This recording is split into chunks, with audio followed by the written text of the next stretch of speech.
அதுதான் இருக்கிறதுலேயே ரொம்ப உயர்ந்த விஸ்வரூபம்னு சொல்லலாம். எங்க காட்டுறாரு தெரியுமா? போர்க்களத்துல. அதிலும் யாருக்கு காட்டுறாரு தெரியுமா? சூரபதுமனுக்கு காட்டுறாருங்க. சூரபதுமன் போர்க்களத்துல முன்னால நிக்கிறார். முன்னால முருகன் எப்படி இருக்கிறாராம்? குட்டி குழந்தையா இருக்கிறாராம், சின்ன குழந்தை. அத கந்தபுராணத்துல கச்சியப்பர் சொல்ற போது ரொம்ப ரொம்ப அழகா சொல்வார். தண்டையும் சிலம்பும் மார்க்கும் சரணமும் தெரிய கண்டான் அப்படின்னு சொல்வார். புண்டர நுதலும் 3 வரியில திருநீர் பூசி இருக்கிறாராமா.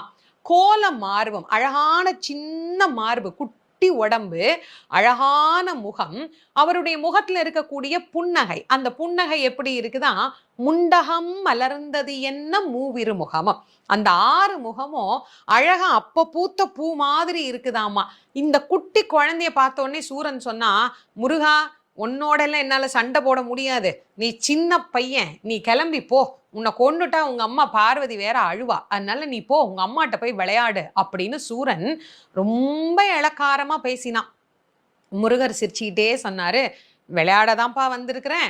ஆனா எங்க அம்மா கூட இல்ல, உன் கூட. இவ்வளவு சின்ன பையனா இருக்கிற, என் உயரத்துக்கு கூட நீ சமம் இல்லையே, நீ எப்படி என் கூட விளையாடுவ அப்படின்னு கேட்ட உடனே முருகப்பெருமான் சொன்னார், நான் யாருங்கிறத உனக்கு காட்டுறேன் அப்படின்னு விஸ்வரூப தரிசனம் எடுக்கிறாராம் போர்க்களத்துல. விண் உலகத்தை தாண்டி, சூரிய மண்டலத்தை தாண்டி அவருடைய சிரசு போய்கிட்டே இருக்கு. அவருடைய திருவடி எந்த பாதாளத்துக்கு போச்சுன்னே அவனுக்கு தெரியல. இதுக்கு மேல அவனால பார்க்கவே முடியல. அப்படி பார்க்க முடியாதவனுக்கு போர்க்களத்துல இறைவன் ஞானக்கண்ணையும் கொடுக்கிறார்.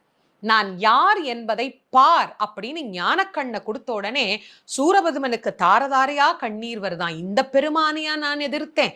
இவரையா நான் குழந்தைன்னு சொன்னேன்? இவரை வணங்கணும், இவரை நான் வாழ்த்தணும், இவருக்கு நான் தொண்டு செய்யணும், இவருக்கு பணிவிட செய்யணும்னு அப்படியே அவனுடைய மனம் கரைந்து விட்டது. அவன் ஏற்கனவே சூரனாக பதுமனாக இருந்து முருகப்பெருமானை அடைய வேண்டும் என்று தவம் செய்தான். அந்த தவத்தின் பலனாக இப்ப விஸ்வரூப தரிசனத்தையும் ஞானக்கண்ணையும் கொடுத்து அதற்குண்டான பலனை நிறைவு செய்துட்டார்.